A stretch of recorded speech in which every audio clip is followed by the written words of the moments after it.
తుదకు తుదకు అంటే చివరికి, అంటే ఒక కంక్లూజన్కి వస్తున్నాడు.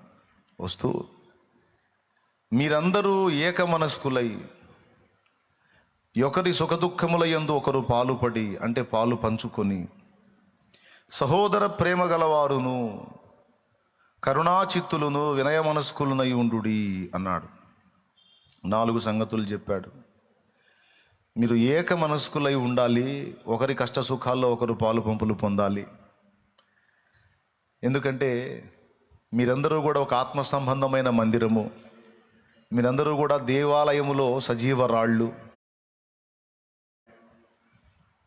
మీ అందరూ క్రీస్తు రక్తమును బట్టి అక్షయానుబంధం ఏర్పరచబడినటువంటి వారు, దేవుని సొత్తు, పరిశుద్ధ జనము, రాజులైన యాజక సమూహము, మీరంతా కలిసి ఒక కుటుంబము అని చెప్తున్నాడు. భార్యాభర్తలుగా ఉన్న కుటుంబానికే కాదు, క్రీస్తు సంఘముగా అనేక మంది వ్యక్తులంగా మనమంతా ఉన్నాం కదా, మనందరం కలిసి కూడా ఒక ఫ్యామిలీ, ఒక కుటుంబము అని మాట్లాడుతున్నాడు. ఏమిటి ఈ కుటుంబం స్పెషల్ అంటే, ఈ కుటుంబం భూమి మీద ఉన్నటువంటి అన్ని కుటుంబాల వంటిది కాదు. ఇది ప్రత్యేకమైన కుటుంబం, ఇది దేవుని కుటుంబం. జగత్తు పునాది వేయబడక మునిపే దేవుడు ఏర్పరచుకున్న కుటుంబం, క్రీస్తులో దేవుడు ఎన్నుకున్న కుటుంబం. మీరు విడివిడిగా ఇప్పుడు ఎవరు ఫ్యామిలీలు వాళ్ళుగా ఉన్నా మీరందరూ కలిసి ఒక సంఘంగా గ్యాదర్ అవుతున్నట్లే, రేపు నిత్యత్వంలో ప్రవేశించిన తర్వాత మనమంతా కలిసి ఒక శాశ్వతమైన అక్షయమైన కుటుంబంగా పరిగణించబడతాం. మనందరి కుటుంబానికి పెద్ద దేవుడు అవుతాడు. ఆయన మన కుటుంబ పెద్ద, మన కుటుంబ యజమానుడు, మన కుటుంబానికి నాయకుడు, తండ్రి, రాజు అన్ని. ఇక ఆయనతో కలిసి నిత్యత్వం అంతా మనం ఉండబోతూ ఉన్నాం. కాబట్టి మీరు అక్కడికి పోయిన తర్వాత అవన్నీ చూద్దాంలే, ఇక్కడ ఎవరు బతుకోవాళ్ళు బతుకుద్దాంలే అనుకోవద్దు. మీరందరూ కలిసి ఒక కుటుంబంగా ఉండుటకు పిలువబడ్డారు, క్రీస్తునందు ఐక్యపరచబడ్డారు. కుల, మత, జాతి, బీద, ధనిక విభేదాలు ఏవి చూపక అందరూ కలిసి ఏక మనస్సు గలవారై ఒకరి కష్ట సుఖాల్లో ఒకరు పాలు పంపులు పొందేటట్టు, మీ తోటి వారికి చేయగలిగినంత మేలు మీరు చేయునట్లు మీరు జాగ్రత్త పడండి. ఇది దేవుని పిల్లలకు తగింది అన్నాడు. అది మొదటిది. రెండవది, సహోదర ప్రేమ గలవారును. దేవుణ్ణి ఎప్పుడైతే మనం ప్రేమిస్తామో దేవుడు ఇష్టపడేటువంటి కార్యాలు చేయడానికి ఆసక్తి చూపుతాం.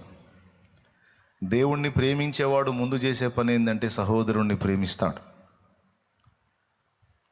అలాగే సహోదర ప్రేమ గలవారై ఉండాలి, దాన్ని మీరు కూడా అభ్యాసం చేయాలి అని చెప్తాడు. మొట్టమొదటిది, మీరు ఏక మనస్కులై ఒకరి కష్ట సుఖాల్లో ఒకరు చేతనైనంత మట్టుకు పాలు పంపులు పొందండి అని బోధించాడు.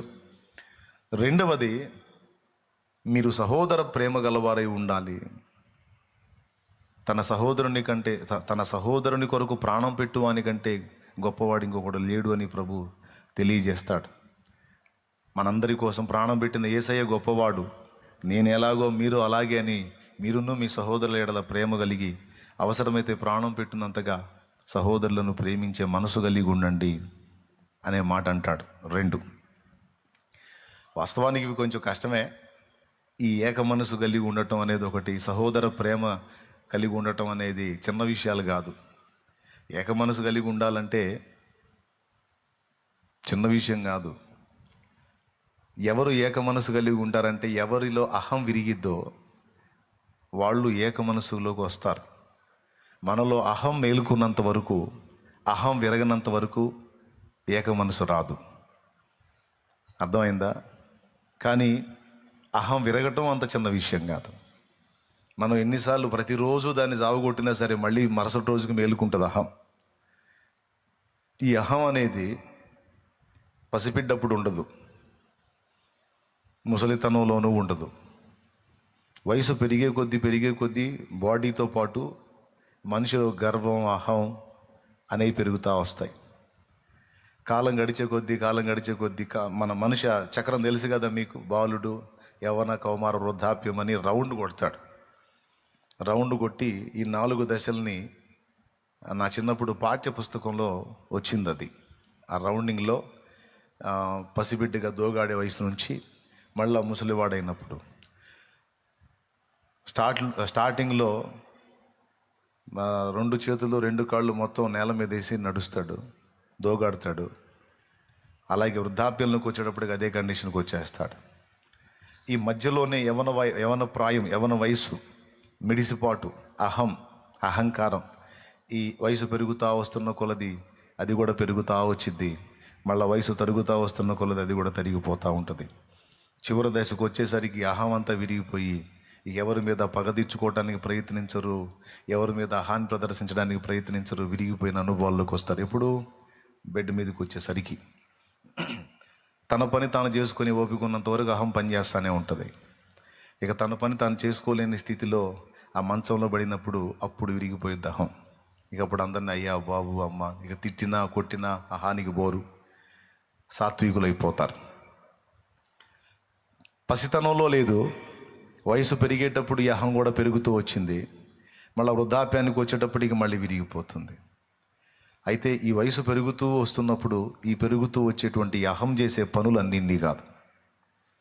ఆ ఆహాన్ని బట్టే కొట్లాటలు, ఆహాన్ని బట్టే గొడవలు, ఆహాన్ని బట్టే కాపురంలో తగాదాలు, ఆహాన్ని బట్టే సమాజంలో హత్యలు, ఆ ఆహాన్ని బట్టే ఒకరినొకరు ద్వేషించుకోవటాలు, ఆహాన్ని బట్టే ఒకరినొకరు తృణీకరించుకోవటాలు, సకల దరిద్రమంతా ఆహాన్ని బట్టే వచ్చింది.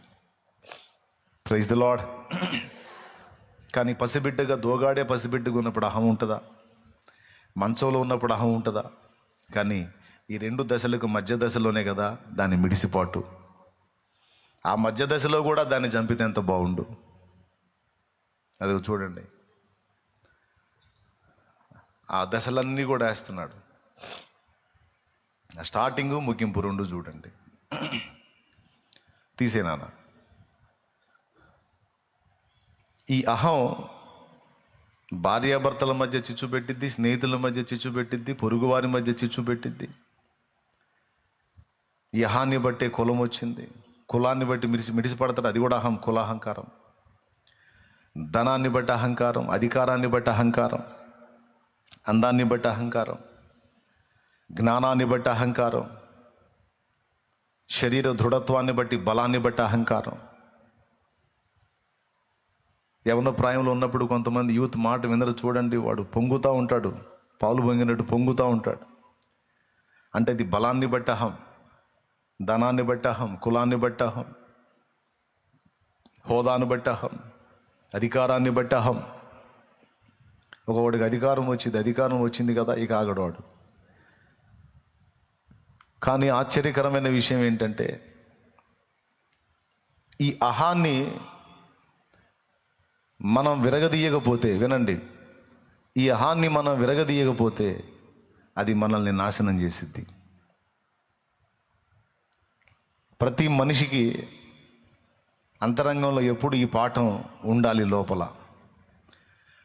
దేవుడు మనలో జరిగించేటువంటి పనుల్లో చాలా కీలకమైన పని ఏంటో తెలుసా? డైలీ దేవుడు మనలో జరిగించే పనుల్లో చాలా కీలకమైన పని ఏంటో తెలుసా? మనలో అహాన్ని విరగొట్టడమే ఆయన పని. చాలా వరకు ఆయన చేసే పని అయితే. దేవునికి స్తోత్రం. అర్థమైతే గట్టిగా చెప్పు. దేన్ని విరగొట్టడం?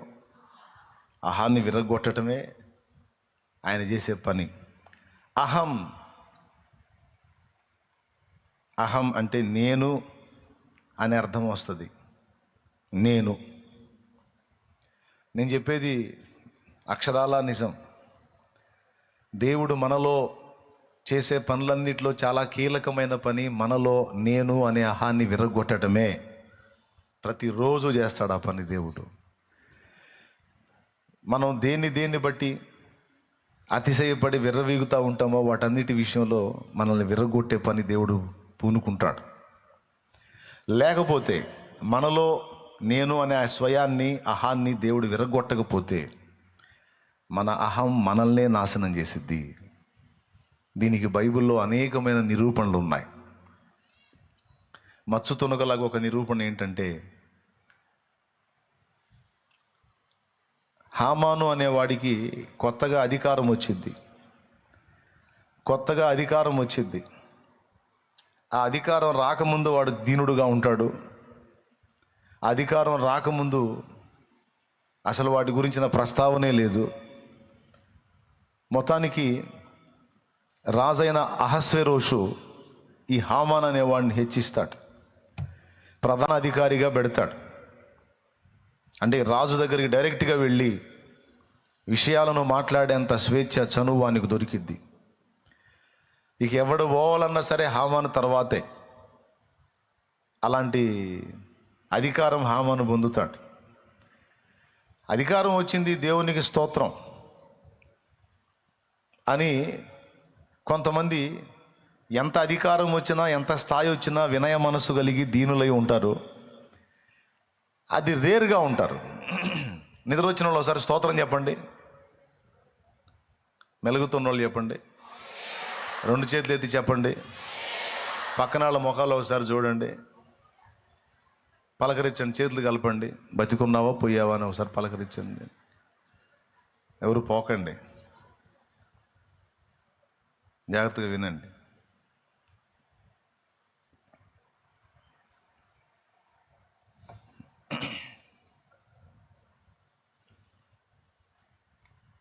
ఏక మనసు ఎప్పుడు వచ్చింది? ఏక మనసు ఎప్పుడు వచ్చింది అంటే మనలో అహం విరిగినప్పుడు వచ్చింది. మనలో అహం అనేది విరక్కపోతే ఐక్యత అనేది రాదు. ఏక మనసు, ఏకాత్మ, ఏకభావం, ఏకతాత్పర్యం రావు. కానీ దేవుడు అంటాడు అవి రావాలి మీలో అంటాడు. అవి రావాలి మీలో అంటాడు. అవి రావు ఇది ఉంటే. అందుకని దేవుని దాడంతా కూడా దీన్ని విరగొట్టడం మీదే ఉంటుంది. సైతాను గాడి దాడంతా కూడా దీన్ని రెచ్చగొట్టడంలోనే ఉంటుంది. స్తోత్రం. సైతాను గాడి దాడంతా మన హాని రెచ్చగొట్టడంలో ఉంటుంది. దేవుని దాడంతా మన హాని విరగొట్టడంలో ఉంటుంది. అంటే మనలో ఉండేటువంటి అహంగాడు వెరీ డేంజరస్ అన్నమాట. ఎంత డేంజర్ అంటే వీడు మనల్ని నాశనం చేస్తాడు. వీడు ఈ అహంగాడు మనలోనే ఉంటాడు, కానీ మనకే చిచ్చు పెడతాడు వీడు. ఎలాగో హామాన్ గాడిని చూస్తే అర్థమైద్ది. ఇప్పుడు నీకు అధికారం దేవుడు ఇచ్చాడు, స్తోత్రం చెప్పుకో. వాడు వస్తున్నప్పుడు పోతున్నప్పుడు అందరూ కలిసి వాడికి వంగి నమస్కారం చేయాలంట. వాడికి ఎవ్వరూ అవిధేయత చూపకూడదు. అందరూ వాడికి భయపడాలి, అందరూ వాడికి లోబడాలి, అందరూ వాడికి దాసాను దాసోహం అనాలి.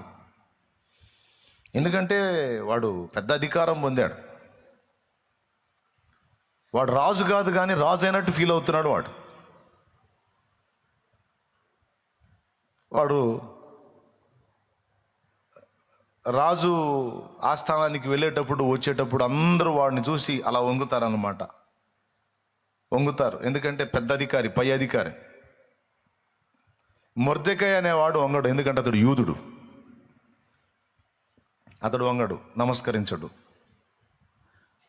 నువ్వు అధికారి అయితే నీ అధికారాన్ని వినియోగించుకో, నీ పెత్తనాలు ఏదో నువ్వు చెయ్యి. నీకు ఒంగొంగి దండాలు పెట్టి ఒంగొంగి నమస్కారాలు చేసి నీకు దాసోహం అనే దానికి నేను మనుషులకు లోబడేవాడిని కాదు, జీవము గల దేవునికి లోబడటానికి నన్ను నేను అప్పగించుకున్నవాడిని.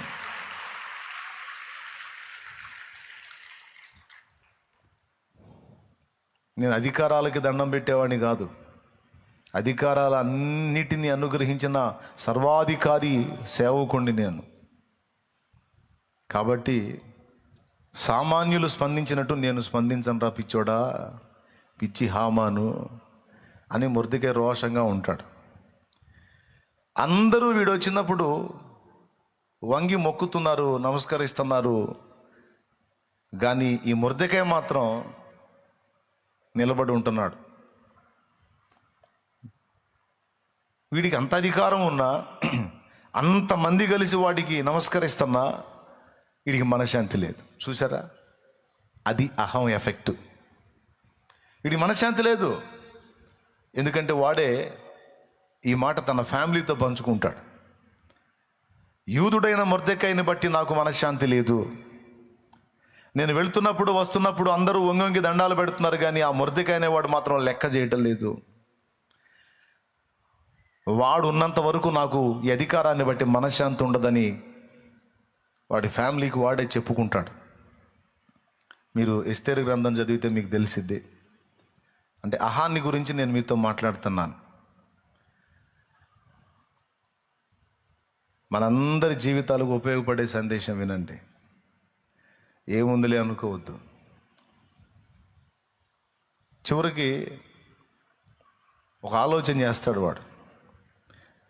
నాకు ఈ బబులోను సంస్థానంలో అందరూ సాగిలపడ్డారు, కానీ వీడు మాత్రం సాగిలపడలేదు కనుక వీడినొక్కడిని కాదు, ఈ తత్వం ఈ జాతి మొత్తానికి ఉంటుంది కనుక టోటల్ ఈ జాతినే నాశనం చేయాలని వాడు ఆలోచన చేశాడు.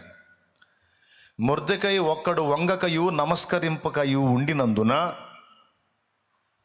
ఆ మొర్దెకైని బట్టి టోటల్ యూద జాతి మొత్తాన్ని నాశనం చేయాలని వీడు కుట్ర పన్నాడు. నాకు అధికారం ఉంది, రాజుకు నేను ఎంత చెబితే అంత, కాబట్టి నేను ఏం చెబితే అది రాజు చేస్తాడని వీడు ఆలోచన చేసి, వీడు హృదయంలో అహంతో నింపబడిన వాడై, దేవుని పాత్ర అయినటువంటి మొర్దెకై, భక్తిపరుడు, ఆత్మీయుడు, దేవుని సేవించువాడైనటువంటి ఈ మొర్దెకై అనే వాని మీద పగబట్టాడు. పగబట్టి ఎట్లా నాశనం చేయాలి వీడిని, ఎలా దెబ్బ కొట్టాలి, ఎలా వీడిని ఈ జాతి మొత్తాన్ని సమూల నాశనం చేయాలని పథక రచన చేసి చేసి చేసి చేసి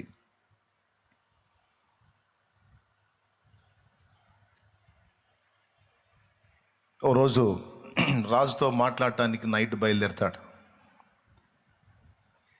నైట్ బయలుదేరి రాజు ఆస్థానంలోనికి వెళ్ళక మునిపే రాజు నిద్ర మేల్కొని, అరే నాకు నిద్ర పట్టట్లేదు, ఎంత తిప్పలబడ్డా నిద్ర పట్టట్లేదు, రాజ్య సమాచార గ్రంథం తేండి అంటాడు. రాజ్య సమాచార గ్రంథం తెచ్చినప్పుడు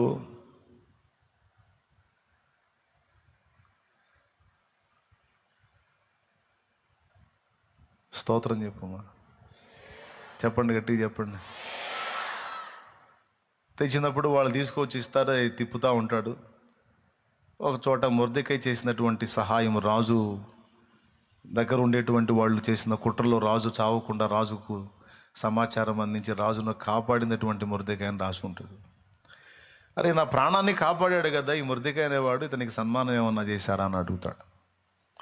చావగొట్టాలని పథక రచన చేసుకొని వాడు వస్తుంటే సన్మానాన్ని గురించి రాజు ఆలోచిస్తాడు. లేదండి అతనికి ఏ మర్యాద చేయలేదండి, నీ ప్రాణాన్ని కాపాడాడు పాపం మొర్దెకై అంటే, అవునా అంటుండగానే మరి అధికారి హామాను గారు వచ్చారు. రమ్మని రమ్మని రమ్మని రమ్మని లోపలికి వస్తాడు. ఎందుకు వచ్చాడంటే ఇంటి దగ్గర 50 మూరల ఎత్తుగల ఉరికొయ్య ఒకటి సిద్ధం చేశాడు. పర్మిషన్ తీసుకొని రాజు దగ్గర ఈ మొర్దెకై అనేవాడిని ఆ ఉరికొయ్య మీద ఉరి తీయించడానికి పర్మిషన్ కోసం వచ్చాడు. 50 మూరల ఎత్తుగల ఉరికొయ్య అంటే దాదాపు 75 అడుగుల ఎత్తు. మూర అంటే అడుగున్నర, 50 అడుగులు, 50లో సగం 25, అరడుగు కదా, 75 అడుగుల ఎత్తు. ఎంత పెద్ద మాను చేయించాడో చూడు ఉరికొయ్యేవాడు. దాని మీద వేలాడదీస్తే మిగిలిన వాళ్ళందరికీ కనపడ్డంత వరకు భయం కలగాలని. ఎవరిని మొర్దెకైని ఉరిదీస్తే ఇక ఎవడైనా సరే అడుగుతారు, ఎందుకు ఉరిదీస్తున్నారని అడుగుతారు. ఎందుకంటే హామానుకు మొక్కనందుకు, వంగి నమస్కరించనందుకు అనే వార్త దావాలనమైద్ది కదా, అందరూ అదురుకొని చేస్తారు కదా, అందుకని. వీడికి ఎంత ఆరాటం పుట్టిందంటే వీడి కడుపులో ఉన్న అహాన్ని బట్టి, వీడంటే అందరూ హడిల్ చావాలనుకున్నాడు వీడు. అనుకొని అలాంటి పథకాన్ని వేసుకొని పోతే తీరా అడగబోయేసరికి ఏం జరిగిందో తెలుసా? తాను ఒకటి దలిస్తే దైవం ఒకటి దలుస్తాడని సావగొడదామని వీడు ఐడియా వేసుకొని పోతే సన్మానం చేయమని రాజు ఆర్డర్ ఇస్తాడు వీడికే. హమాను భలే టయానికి వచ్చా, రాజు ఘనపరచన అపేక్షించువానికి ఏం చేస్తే బాగుంటుందో కొంచెం చెప్పవా అన్నాడు. బాయ్ స్తోత్రం చెప్పు, చెప్పు గట్టిగా చెప్పు. రాజు ఘనపరచన అపేక్షించువానికి ఏం చేస్తే బాగుంటుందంటే నన్నుగాక ఇంకెవరిని సన్మానిస్తాడులే, ఈ మధ్య మనకే కదా బాగా అన్నీ కలిసి వస్తున్నాయి, ఈ మధ్య మనకే కదా అన్ని విషయాల్లో అనుకూలంగా ఉంది పరిస్థితులు, రాజుకు బాగా మన మీదే కదా ఇప్పుడు మోజుగా ఉంది, కాబట్టి నన్నుగాక ఇంకెవరిని అనుకుంటాడులని రాజు ఘనపరచని అపేక్షించు వానికి రాజవస్త్రంలో తొడిగించి రాజుగారి వాహనం ఎక్కించి రాజ్యములో ఊరేగింపు చేయించాలి, రాజు కిరీటం పెట్టాలి, అన్నీ చేసి రాజు ఎక్కే వాహనాన్ని ఎక్కించి తిప్పాలయ్యా. అది రాజు ఘనపరచలను అపేక్షించే వాడికి చేయదగ్గది. అంటే అట్లయితే నువ్వు చెప్పినవన్నీ యూదుడైన మొర్దెకైకి చెయ్యి, ఎందుకంటే అతడు నా ప్రాణమును కాపాడాడు అని చెప్తాడు.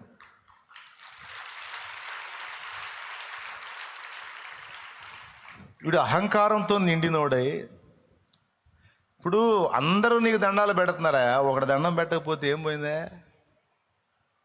ఒకడు నీకు లోబడకపోతే ఏం పోయిందా, నీ కిరీటం ఏమైనా కింద పడిందా, అనవసరంగా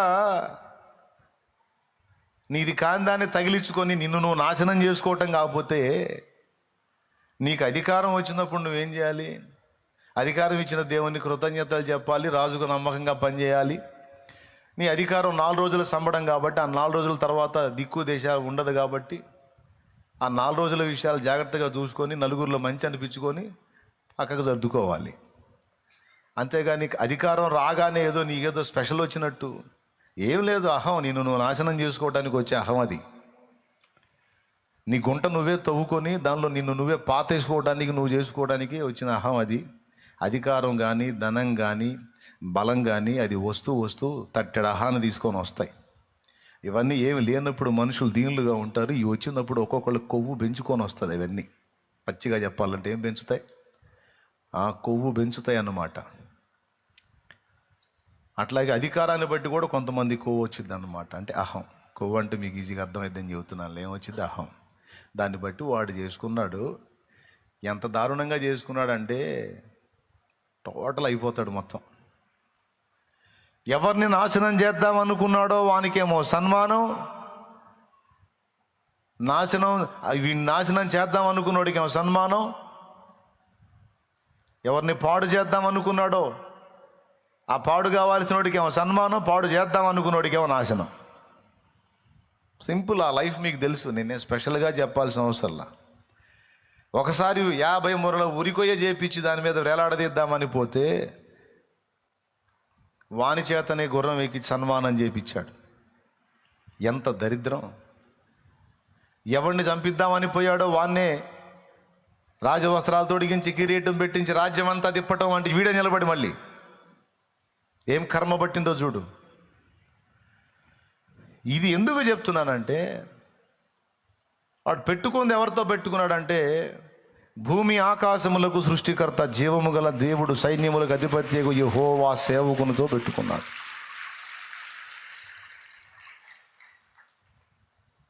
ఎవడో సామాన్యుడితో పెట్టుకునేది వేరు, దేవుడు ఏర్పరచుకున్న వాడిని కదిలించుకోవటం వేరు. దేవుణ్ణి సేవించేటువంటి సేవకుణ్ణి, దేవుని ఏర్పాట్లో ఉన్నవాడిని, దేవుడు ఎవరిని నియమించుకున్నాడో వాణ్ణి రాజులు, అధికారులు, మనుషులు ముట్టకూడదు. నా ప్రవక్తను ముట్టకూడదు అన్నాడు. ఏదన్నా ఉంటే అతడు నేను అతను తేల్చుకుంటాం, ఇంకా మధ్యలో ఎవడు ఎంటర్ అవ్వడానికి లేదు. రాజ్యములలో వారిని సంచరింపచేశాడు, రాజులు వారికి కీడు చేయకుండా వారిని ఆయన కాపాడుకున్నాడు. తన ప్రవక్తలను ఆయన ముట్టనీయలేదు. సామాన్యుడిని కదిలించుకుంటే అది వేరే సంగతి, కానీ భూమి ఆకాశములకు సృష్టికర్త, విశ్వానికి నిర్మాణకుడైన వాని సేవకుని ముట్టినోడిక సర్వనాశనం అయిపోవటం ఖాయం. వాడు ఎన్ని రకాలుగా పోవాలో అన్ని రకాలుగా పోతాడు. అది హామాను జీవితంలో మనకు కనపడిద్ది. ఎవరి జీవితంలో? హామాను జీవితంలో కనపడిద్ది. మళ్ళీ ఒకసారి స్కెచ్ గీసి ఏకంగా ఆర్డరే తీసుకుంటాడు. ఒక జనాంగం ఉందండి మన రాజ్యంలో, ఆ జనాంగం వల్ల మన ప్రజలకు ఎంతో కీడుందండి. ఆ జనాంగాన్ని త్వరగా నాశనం చేయకపోతే మన శత్రువులతో కలిసి మనల్ని నాశనం చేస్తారు. కాబట్టి మీరు ఆర్డర్ ఇవ్వండి, ఆ జనాంగం మొత్తాన్ని ఏరేస్తానని వాడు ఆర్డర్ తీసుకొని, రాజు ముద్రిక తీసుకొని అన్ని ప్రాంతాలకు తాకీదులు పంపిస్తాడు. ఫలానా తారీఖున మీ సమాజాల్లో ఉండేటువంటి యూదులను, అక్కడ ఉండేటువంటి స్థానికులందరూ కూడా ఏకమై, మరి రాజాజ్ఞ, మీ సమాజాల్లో ఉండే యూదులందరినీ కత్తివాత హతం చేయాలి, వారిని బ్రతుకనీయకూడదు, ఇది రాజాజ్ఞ అని డేటు కూడా ప్రకటించి పంపిస్తాడు. ఫలానా నెల ఫలానా తారీఖున వాళ్ళందరినీ హతం చేయాలి, ఇది డేట్ అని. ఇలా ప్రకటించడం అయింది. దీనికంటే ముందే దేవుడు చేసే కార్యం దేవుడు చేస్తాడు. అహష్వేరోషు దగ్గర ఎస్తేరుని రాణిని చేసి కూర్చోబెడతాడు. అక్కడ ఎస్తేరుని రాణిని చేసి కూర్చోబెడతాడండి. ఆ డేట్ ఇంకా రాదు. ఈలోపు ఆమె రాణి అయి ఉంటుంది. రాజు సముఖంలోనికి వెళ్ళి విందుకు ఆహ్వానించింది రాజుని. రాజు బయలుదేరేటప్పుడు ఇంకో మాట చెప్పిద్ది, మీతో పాటు హామాను గారిని కూడా తీసుకొని రండి అంటది. ఒకరోజు అయిపోయిద్ది విందు కార్యక్రమం, ఫుడ్ పెట్టిద్ది, ఇద్దరికి శుభ్రంగా మర్యాద చేసిద్ది. రాణి, ఇంత మర్యాద నాకు చేశావు, చెప్పు నీ కోసం ఏం చేయాలో, సగం రాజ్యం మట్టుకు నీకు ఇవ్వబడిద్ది అంటాడు. రాజ్యం వద్దు, నీ బంధొద్దు, రేపు కూడా రా మళ్ళీ విందుకంటది. దేవునికి స్తోత్రం. రేపు కూడా రావా మళ్ళా విందుకి, పని ఉంది అంట. చిత్తం, తప్పకుండా వస్తానంటాడు. వచ్చేటప్పుడు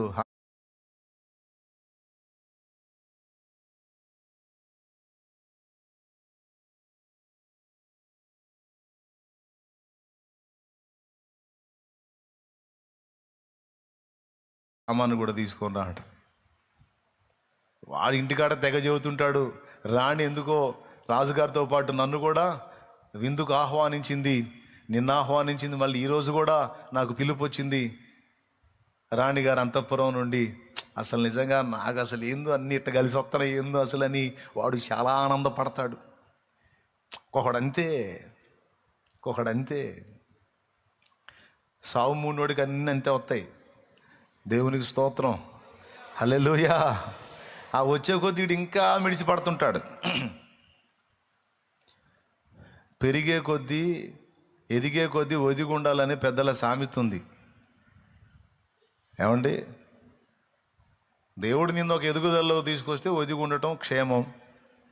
అంతేగాని ఇతరుల మీద హాన్ని ప్రదర్శించి ఇతరులను దెబ్బగొట్టాలని ప్రయత్నిస్తే ఎవడు తవ్విన గుంటలో వాడే పడతాడు అనేది ఈ హామానుగాడి జీవితంలో ఫైనల్గా నెరవేరింది.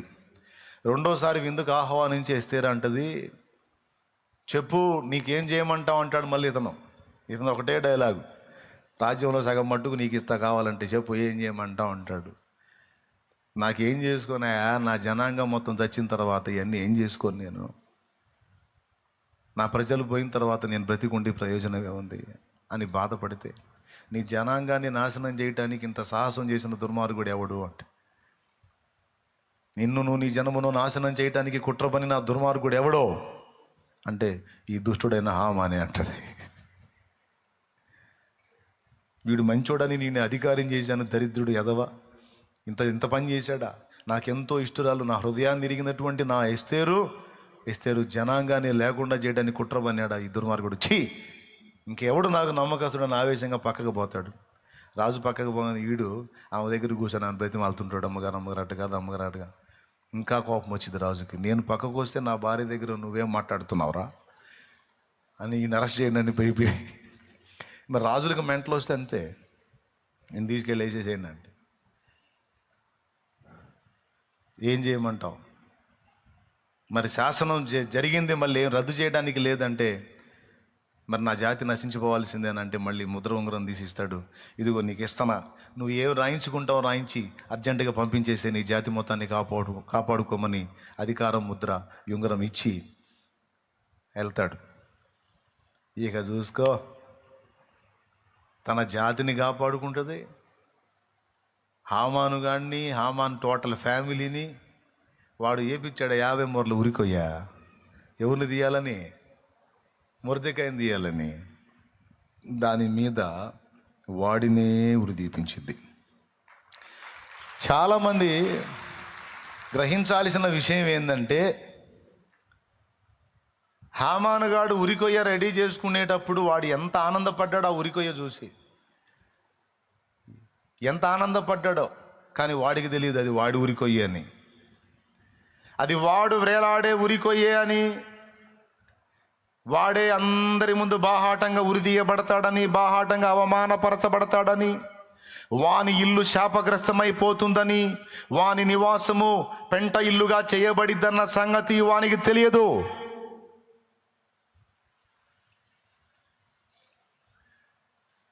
వాడు ఎంత నాశనం అవుతాడో వానికి తెలియదు. కానీ వానికి వచ్చిన అధికారం వానిలో అహాన్ని పెంచితే, ఆ అహం ఎవరిని నాశనం చేసింది? ఆ అహం ఎదుటోళ్ళని నాశనం చేయటానికి పడగలెత్తి బుసగొట్టి చివరికి ఎవడైతే దానికి ఆశ్రయం ఇచ్చాడో వాడినే కాటేసి నాశనం చేసిన చరిత్ర హామాన్ లైఫ్లో మనం చూడొచ్చు. ఈ రకంగా ప్రతి మనిషి కూడా ఏదో ఒక సందర్భంలో ఏదో ఒక విషయాన్ని బట్టి అహానికి వెళ్తాడు, అహం విషయంలో రెచ్చిపోతూ ఉంటాడు. ఈరోజు ఇక్కడ కూర్చున్న మీరు కూడా ఎవరి మీద ఏ విషయాల్లో అహానికి వెళ్ళారో, ఎవరిని విరగదీయాలని మీరు ట్రై చేస్తున్నారో, ఎవరి మీద ఏవేవి సాధించాలని మీరు అనుకుంటున్నారో దయచేసి ఆలోచన చేయండి. మనం దీన మనస్కులై ఉండాలని, కరుణాచిత్తులై ఉండాలని, వినయ మనస్కులై ఉండాలని ప్రభు ఆశిస్తున్నాడు తప్ప అహంకారులుగా, అహంభావులుగా, గర్వహృదయులుగా మనం ఉండాలని మన దేవుడు ఇష్టపడట్లేదు, కోరుకోవటం లేదు మన దేవుడు.